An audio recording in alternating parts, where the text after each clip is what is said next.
Son plumage va être assez foncé, marron foncé, bec noir, le cou blanc et une collerette de plumes plutôt marron. Et il va avoir donc une grande envergure. C'est un oiseau qui est très mal connu, malheureusement pour lui. Et comme il a cette carrure qui est très impressionnante, c'est très facile en fait de lui conférer une image négative. De dire qu'ils sont méchants, agressifs, qu'ils attaquent, ça fait partie des préjugés comme on pourrait avoir avec les humains, des préjugés juste sur l'apparence, quoi. Les vautours, ça fait partie de mes oiseaux préférés. Malheureusement, il a été complètement décimé, sauf qu'en décimant le vautour, on s'est rendu compte que des maladies réapparaissaient chez les populations humaines, puisque les cadavres des animaux n'étant plus nettoyés dans la nature, ça polluait les eaux étaient consommés par les humains tombaient malades et mouraient. Le vautour, lui, il a un système digestif qui lui permet de digérer toutes les maladies que nous, on ne peut pas. Donc c'est pour ça que les vautours ont été réintroduits et qu'on en a besoin. Les vautours avaient disparu jusque dans les années 80, avaient disparu de notre ciel.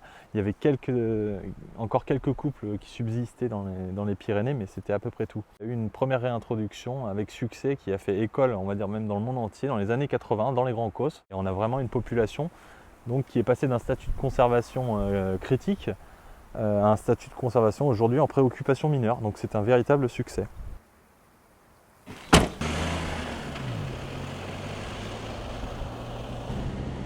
Les éleveurs du département, on cherche à travailler avec eux justement dans la conservation des vautours pour en fait, qu'ils mettent à disposition leur mortalité naturelle sur des placettes qu'on aura dédiées sur leur exploitation. Hop. Donc là, ça sent pas bon, c'est normal. Les vautours, depuis des temps immémoriaux, en fait, accompagnent l'homme. Il y avait de l'élevage partout, c'est ce qui a façonné en fait les paysages, surtout les paysages du Midi, du sud de la France. Et le vautour était l'allié naturel des éleveurs. C'est le service d'équarrissage en fait, il débarrasse des cadavres. Et en ce sens, c'est un service qu'on a évalué aujourd'hui à plusieurs centaines de milliers d'euros par an, rendu par les vautours. C'est vraiment une espèce qui a une vraie utilité pour l'humanité. Ils sont arrivés chez nous fin août, début septembre, épuisés, très maigres, donc c'est souvent des jeunes qui se font avoir par les forts vents, qui n'ont pas très bien appris à s'en accommoder et qui du coup sont vraiment éloignés de leur lieu de naissance. Certains ont été découverts dans l'eau ou alors en pleine ville sur un rond-point, ça existe.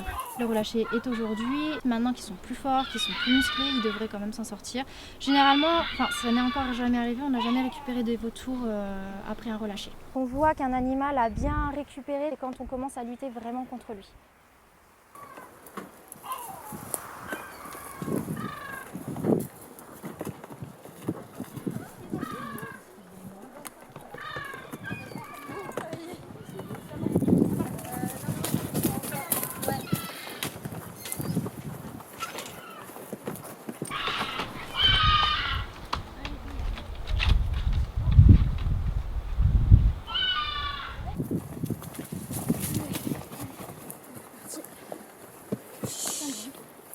Il va venir.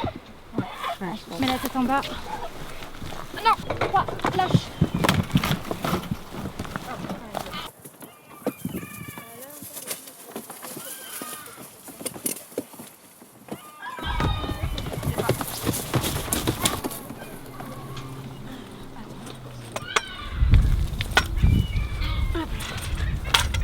Ouais, ah pardon.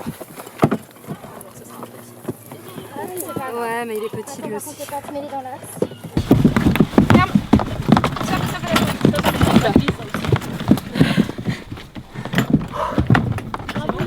C'est bon. Là, ils viennent de nous prouver justement qu'ils sont capables de partir.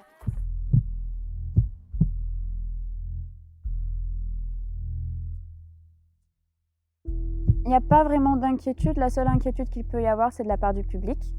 Au service qu'ils font sans les installations, c'est-à-dire qu'un éleveur, voire même une bête sauvage qui est morte, Pendant tout le relâché, consigne de sécurité, pas de mouvement brusque, pas d'applaudissements, pas de bruit s'il vous plaît, vous restez vraiment à votre place. Les vautours, quand on les relâche, il y a deux cas de figure, soit ils vont partir tout de suite, soit ils vont rester sur place. Je vous demanderai de ne pas approcher et de ne pas vous inquiéter.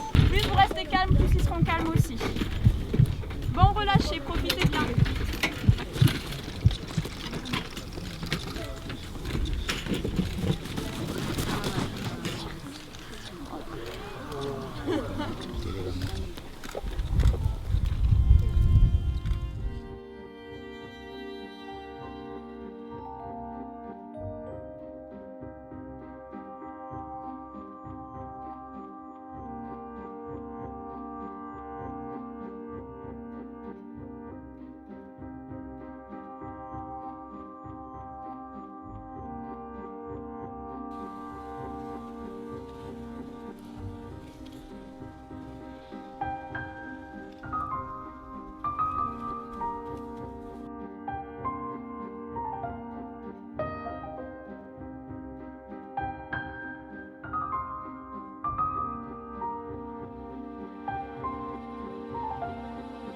Vraiment, notre plus grande récompense, c'est ça, c'est de les voir partir et rejoindre leur milieu naturel.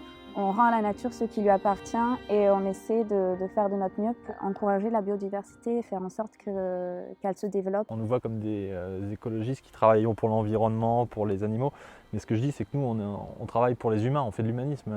Si on ne sauve pas les habitats, si on ne sauve pas la biodiversité, eh ben, c'est l'homme qui va en pâtir en bout de chaîne. Donc nous, ce qu'on fait, c'est qu'on travaille pour chacun, pour toute la société en fait.